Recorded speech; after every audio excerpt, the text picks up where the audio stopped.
अस्सलाम वालेकुम dear students. आज का जो हमारा टॉपिक है वो linear pair angles, class 7th, subject mathematics. तो मैंने यहाँ पर दो पेयर्स ऑफ एंगल्स बनाए हैं। एक है फिगर फर्स्ट में और दूसरा है फिगर सेकंड में। अगर हम बात करेंगे इस पेयर एंगल की और इस पेयर एंगल की, दोनों एडजेसेंट एंगल्स है। Adjacent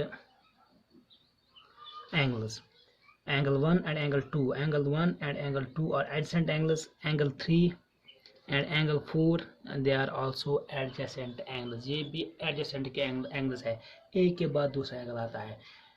adjacent angle के बारे में हमने पिछली वीडियो में पढ़ा है, डिस्कस किया है क्या कि adjacent angles वो एंगल होते हैं जिनमें एक आर्म दोनों एंगल की कॉमन आर्म होती है। यहाँ पर भी ये आर्म एफ जी, जो यहाँ पर कॉमन आर्म है वो है एफ जी, वो यहाँ पर जो कॉमन आर्म है वो है बी सी। बी सी जो ये आर्म है ये इस एंगल की आर्म भी है, एंगल 2 की। B C arm angle A B की, A B angle A B C angle 1 की आर्म भी है। इसी तरह यहाँ पर angle arm G F, that means line segment G F, it is the arm of angle 4 and it is also the arm angle 3, so it is a common arm between angle 3 and 4। तो उनके जो non common arms हैं ये और ये इसके इधर side है, कॉमन आर्म के एक साइड में और दूसरे साइड में। इस तरह यहाँ पर भी एक साइड में दूसरा साइड में। लेकिन फर्क क्या है इन दो एंगल में? इनमें जो पहला पेयर एंगल है इनको हम लीनियर पेयर कहते हैं, इनको लीनियर पेयर नहीं कहते हैं। वाई, क्यों नहीं कहते हैं? क्योंकि अगर हम गौर से देखें तो यहाँ पर जो नॉन पेयर आर्म्स है वो अपोजिट है एक दूसरे के, they are just opposite rays. जो कॉमन आर्म के इधर साइड में क्या होते हैं? Non common arms, that means A B and B D are non common arms. सही बात है, ठीक है। And these arms are just opposite to one another, opposite to one another। ये एक दूसरे के अपोजिट में है। देखो, अगर बी ए इस डायरेक्शन में है, बी डी इस डायरेक्शन में है, सीधा अपोजिट में है। ये बी से निकलती हुई टू रेज है जो, या टू लाइन्स है जो एक दूसरे के अपोजिट है, एक ही लाइन में है, लीनियर लाइन में। तो नॉन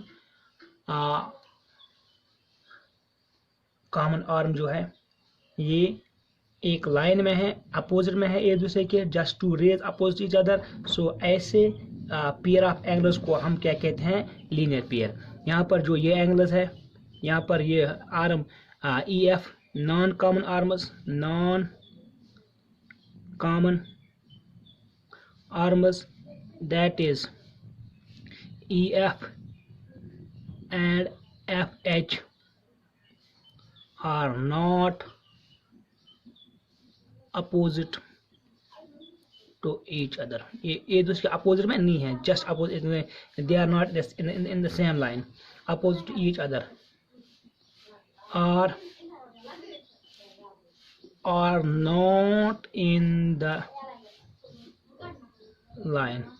तो जो ये दो पेयर है, अब डेफिनेशन बन गई कि ऐसे दो एडजेसेंट आर्म्स जिनके ऐसे दो एडजेसेंट एंगल्स जिनके नॉन कॉमन आर्म्स एक दूसरे के अपोजिट में हो, उनको हम कहते हैं लीनियर पेयर। तो क्या करेंगे? अब ऐसा एक लाइन बनाएंगे। इस लाइन देखिए, बीच में एक पॉइंट डालेंगे ए बी सी। जो ये पॉइंट सी है इसमें दो लाइन सेगमेंट बन गए, एक बन गया ए बी और दूसरा बन गया बी सी। एक ही लाइन में ये दोनों लाइन सेगमेंट्स हैं, अब एक ही डायरेक्शन में है लेकिन अपोजिट एक दूसरे के। अगर ये इस साइड में जाता है, इस साइड में जाता है, और बीच में कोई भी लाइन हम खड़ा करेंगे, ऐसे करेंगे, ऐसे करेंगे, ऐसे करेंगे, उसको डी नाम लिखेंगे। तो ये जो दो तो पेयर ऑफ एंगल्स बन गए यहाँ पर, ये एंगल और ये एंगल 1, एंगल 2 और angle X and angle Y, these are called linear pair angles.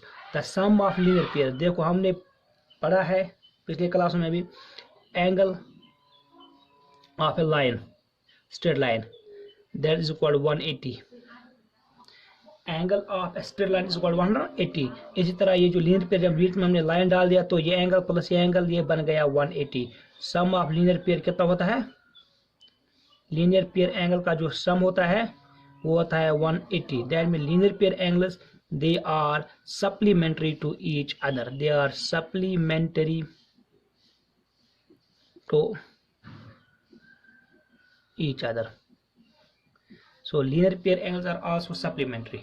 linear pair angle भी supplementary होता है, that means इनका सम 180 के बराबर होता है। अब इसके बाद आ गया linear pair के बाद दूसरा एंगल हम देखेंगे। देखो मैंने दो लाइन सेगमेंट्स ले ली, एक लाइन से ऐसे ले ली और दूसरी लाइन सेगमेंट ऐसे ले ली। इन दो लाइन सेगमेंट्स ने एक दूसरे को इंटरसेक्ट किया, कनेक्ट किया, कहां पर? पॉइंट ओ पर। तो हम देंगे two line segments A B and C D. These two line segments they intersect each other at a point O. अब पॉइंट ओ पर कितने एंगल बन गए? 4 एंगल बन गए। ये एंगल नंबर 1, नंबर 2, नंबर 3 और नंबर 4, 4 एंगल बन गए। Angle number 1, angle 2, angle number 3, angle number 4। अगर हम एंगल 4 और 1 की बात करेंगे, ऐसे इन दो एंगल्स की, एंगल 1 और एंगल 4 ऐसे, और ये लाइन, ये लीनियर पेयर बन गए।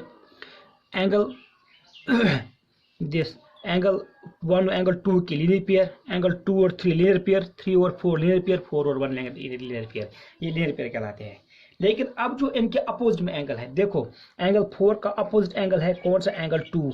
और एंगल 1 का अपोजिट एंगल है एंगल 3। इन एंगल्स को हम वर्टिकली अपोजिट एंगल्स कहते हैं। जो जब भी टू लाइन सेगमेंट्स एक दूसरे से इंटरसेक्ट करते हैं एक पर्टिकुलर पॉइंट पर, तो उनके अपोजिट जो एंगल्स होते हैं उनको हम वर्टिकली अपोजिट एंगल्स कहते हैं। वर्टिकली इसके वर्टेक्स के अपोजिट में और इसके वर्टेक्स के अपोजिट में एंगल बनता है, वर्टिकली अपोजिट एंगल्स। और ये देखा गया है कि जो वर्टिकली अपोजिट एंगल्स है they are always equal, they are always equal. इसका मतलब जो यहाँ पर एंगल बन गए, angle 1 plus angle 2 is equal to 180, they linear pair है, linear pair angles. Angle 1 plus angle 2 is equal 180, angle 2 plus angle 3 is equal 180, angle 3 plus angle 4, देखो line बन गया, ऊपर एक और लाइन डाल दी, तो यहाँ पर जो एंगल 3 और 4 में angle linear pair angles, angle 4 और 1 ये बन गए लीनियर पेयर एंगल्स। लेकिन angle 1 is equal to angle 3, they are vertically opposite angles, vertically opposite angles. दूसरा angle 2 is equal to angle 4, opposite में है vertically, so these angles are always equal. तो आज का जो टॉपिक था वो था लीनियर पेयर, और इसके साथ हमने पढ़ा कौन सा? वो पढ़ा हमने vertically opposite angles, vertically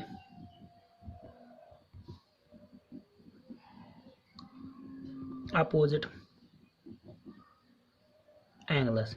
and vertically opposite angles they are always equal, वो इक्वल होते हैं। लेकिन जो लीनियर पेयर एंगल्स होते हैं उनका सम होता है 180 के बराबर। They are complementary, sorry they are supplementary, SUPPLEMENTARY, they are supplementary. Thank you very much.